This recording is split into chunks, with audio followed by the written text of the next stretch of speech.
Hi, price allot. கர்த்தர் நாமத்துக்கு மகிமை உண்டாவதாக. இன்றைய வேத வசனம் எரேமியா தீர்க்க தரிசனம் புஸ்தகம் 1ஆம் அதிகாரம் 5ஆம் வசனம் இப்படியாக சொல்லப்படுகிறது. நான் உன்னை தாயின் வயிற்றில் உருவாகும் முன்னே உன்னை அறிந்தேன். நீ கர்ப்பத்தில் இருந்து வெளிப்படும் முன்னே உன்னை நான் பரிசுத்தம் பண்ணி உன்னை ஜாதிகளுக்கு தீர்க்க தரிசியா கட்டளை இடுவேன் என்று சொன்னார். அதாவது ஏசப்பா எரேமியா பார்த்து சொல்றாரு, உன்னை அநேக ஜாதிகளுக்கு தீர்க்க தரிசியா மாற்றுவேன், உன்னை கொண்டு நான் பயங்கரமான காரியம் செய்வேன்னு சொல்லி ஏசப்பா எரேமியிட்ட சொல்லும்போது, எரேமியா ஒன்றை சொல்ற, ஆண்டவர் நான் சிறு பிள்ளையா இருக்கிறேன், நான் எப்படி போய் அநேக ஜாதிகளுக்கும் தீர்க்கதரிசனம் உரைக்க முடியும், என்னால் எப்படி முடியும் ஆண்டவர் சொல்லி எரேமியா கர்த்தர்கிட்ட சொல்லும்போது ஏசப்பா உடனே எரேமியா பார்த்து சொல்ற, நீ சிறு பிள்ளை என்று சொல்லாத, என்னோட வார்த்தையும் வாயில வைக்கிறேன், நீ பார் பிடுங்கவும் கபிக்கும் நாட்டு உன்னை பெரிய ஜாதியை ஆக்குவேன், பெரிய ஜாதிகள் உன்னை தீர்க்கதரிசி நான் மாற்றுவேன்னு சொல்லி ஏசப்பா எரேமியிட்ட சொல்லி, அது மட்டும் நீ ஒன்னே ஒன்று உன்னோட வாழ்க்கையை என் பக்கமாக நீ ஒப்பு கொடுத்து என் நம்பி நீ சார்ந்தேரு, உன்னை கொண்டு நான் பெரிய காரியங்கள் செய்வேன்னு சொல்லி ஏசப்பா எரேமியிட்ட சொல்லும்போது, அதுக்கப்புறம் எரேமியா தன் வாழ்க்கையை உணர்ந்து நான் ஏசப்பா என் தாயின் கருவிலே என்னை தெரிந்து கொண்டு அவரோட ஊழியத்துக்காக என்னை தெரிந்து கொண்டு அவரோட அழைப்பு என் மேலே இருக்குது, கர்த்தர் என்னை கொண்டு ஏதோ செய்யப்பட சொல்லி அதுக்கப்புறம் எரேமியா தன் வாழ்க்கையை கர்த்தருக்கு ஒப்பு கொடுத்தாரு. அதுக்கப்புறம் பார்த்தீங்கன்னா ஏசப்பா எரேமியா கொண்டு என்ன செய்யணும்னு அதை செஞ்சார். எரேமியா அநேக ஜாதிகளுக்கு ஒரு தீர்க்கதரிசியாக மாற்றப்படாரு. அது மட்டும் அப்போஸ்தலர் பவுல் கூட அப்படிதான் தாயின் கருவிலே ஏசப்பா அவர் தெரிந்து கொண்டார்.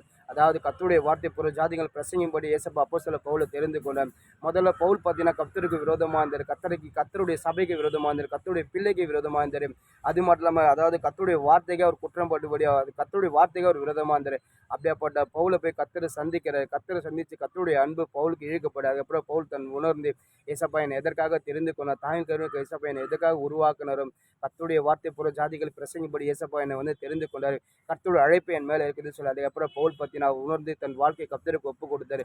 அதுக்கப்புறம் பார்த்தீங்கன்னா கர்த்தர் பவுலை கொண்டு பயங்கரமான காரியங்கள் செஞ்சார்.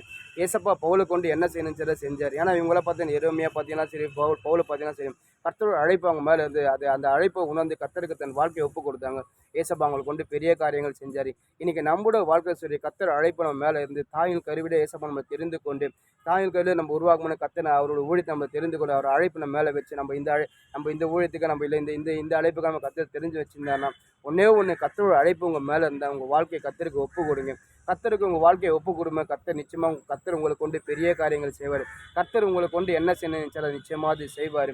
அது மாதிரி நீங்கள் கர்த்தர் அழைப்பு உங்கள் மேலே இருந்து நீங்கள் அந்த அழைப்போடு நீங்கள் பின்மாறி போனாலும் கர்த்தர் உங்களை கொண்டு என்ன செய்யணும் அது உங்களை கொண்டு தான் செய்வார். யோனா பார்த்தீங்கன்னா கர்த்தர் அழைப்பு மேலே இருந்து ஏசப்பா சொல்கிறார் அந்த தேசத்தை அங்கே போன்னு சொல்கிறான், அவன் அதை விட்டுட்டு வேற எங்கேயும் ஓடி போகிறான். அதாவது நிவேனிக்கு போக சொன்னால் அவன் தர்ஷிக்கு ஓடி போகிறான். அதுக்கப்புறம் ஏசப்பா பார்த்தீங்கன்னா அதாவது யோனாக்குக்காக ஒரு மீனை ஆயத்தப்படுத்தி அதுக்கப்புறம் யோனா அந்த மீனில் போய் விழுந்து அதுக்கப்புறம் யோனாக்கு உணர்வு அந்த மீன் வயிற்றில் ஜெபிக்கிற, ஆண்டவரே என்னை ரட்சியும் ஆண்டவரே, உம்முடைய ஊழியத்தை நான் செய்கிற சொல்ல. அதுக்கப்புறம் யோனா மீன் வயிற்றில் ஜெபிக்கிறேன். அதுக்கப்புறம் மீன் போய் யோனா தரையில் கக்கிச்சு. அதுக்கப்புறம் நிவேனிக்கு போய் கர்த்தர் என்ன சொன்னால் அதை வெறி செஞ்சான். ஒன்று கர்த்தர் அழைப்பு உங்கள் மேலே இருந்தானா, அழைப்பு உங்கள் மேலே இருந்தால் கர்த்தர் நீங்கள் எங்கே போனால் கர்த்தர் உங்களை விட மாட்டார்.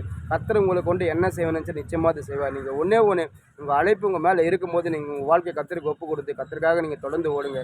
கர்த்தர் உங்களை கொண்டு பெரிய காரியங்கள் செய்வார். ஆமீன்.